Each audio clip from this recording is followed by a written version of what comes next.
Nagtesting nga kami ng mga isda pagkatapos may sumunod na naman sa amin dito sa kagubatang ito. Sabi ko sa inyo, boy, kanina pa. Nagsimula muna kami sa pagkuha na itong mga bulate. Ito kasi yung pinakamabisa na pangpain sa mga isda. Pagkatapos dumiretso na kami sa ilog. Kung makikita nyo pre, talagang napaka-solid ng mga isda dito sa ilog na to. Hindi talaga kami sigurado kung makakahuli kami, pero maya-maya lang, kinagat na. Magkakasunod nga lang halos yung pagpaldo namin sa mga isdang ito. Kung makikita nyo pre, talagang napaka-solid nitong mga nakuha namin. Pagkatapos namin sa pagbingwit, dumiretso na kami sa ilog. Dahil stage 1 pa lang ito, kailangan nakahanda yung mga katawan namin. Bale, eto na uli yung gagamitin namin sa pagsaing.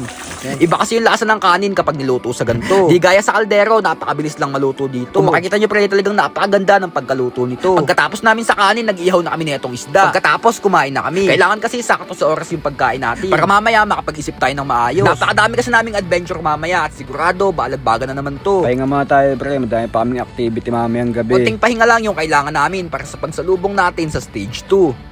Maya-maya lang nagsimula ng dumili. Kaya nagsimula na kaming tumawid dito sa maliit na sapa na to. At di namin inaasahan na unang salta namin, makakasalubong namin itong napaka-solid na abuhan na to. Talaga namin inaasahan na makakasalubong namin to. Dahil kung makikita nyo pre, nasa daan talaga yan. At talagang napakabihira na lang ngayon ng mga gantong klaseng gagamba. Bala dalawang klase yung nakuha namin ganto, kulay itim tapos kulay pula. Nagtuloy-tuloy nga yung buenas namin. Hanggang sa maya-maya lang may sumalubong sa aming tunog na hindi namin inaasahan. Hindi na bago sa amin yung mga gantong pangyayari. Lalo na at malapit kami sa puno ng balete. Kaya imbes na magpanik, humingi na lang kami ng pahintulot sa kanila. Sorry po, nakikidalam po. Sa paglalakbay namin, may nakasalubong uli kami. Pero sa oras na to, paldo na to. May naka-checkpoint uli kasi sa daan na solid na gagamba. Bale dito na nagsimula yung buenas namin. Magkakasunod lang kasi halos to, tapos yung isa mukha pang gagambang bahay. Kulay gagambang bahay, pero maganda pre. Tagalog to eh. Solid. Nagtanggal na nga kami ng tsinelas para mapabilis yung paglakad namin. Nagtanggal na din kami ng damit para sigurado na hindi kami maligaw. Di na kasi namin kabisado itong kagubatan na ito. Sure ba tayo na pag dumaan tayo dyan, lalabasan natin palisdaan to?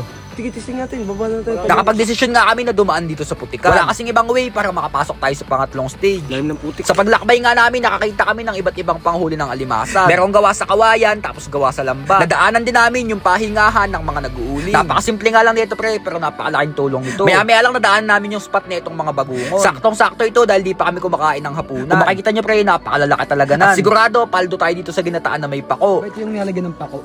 Ngayon na nga lang uli kami makakatikim ng gantong ulam. Napakalayo kasi talaga ng pinagkukuhaan nito. Pati etong alimango na to, napakasarap nito. Alam na alam nyo to, lalong-lalo na yung nakasalamuhan namin kanina. Di kami nakapag-video nung nangyari yun, pero sa totoo lang pre, niligaw kami kanina. Ayoko nang banggitin kung anong nilalang yun, pero maswerte pa din kami dahil nilubayan kami kaagad. Sabi ko sa inyo, boy, kanina pa tayo may naririnig na nasa sunod pati.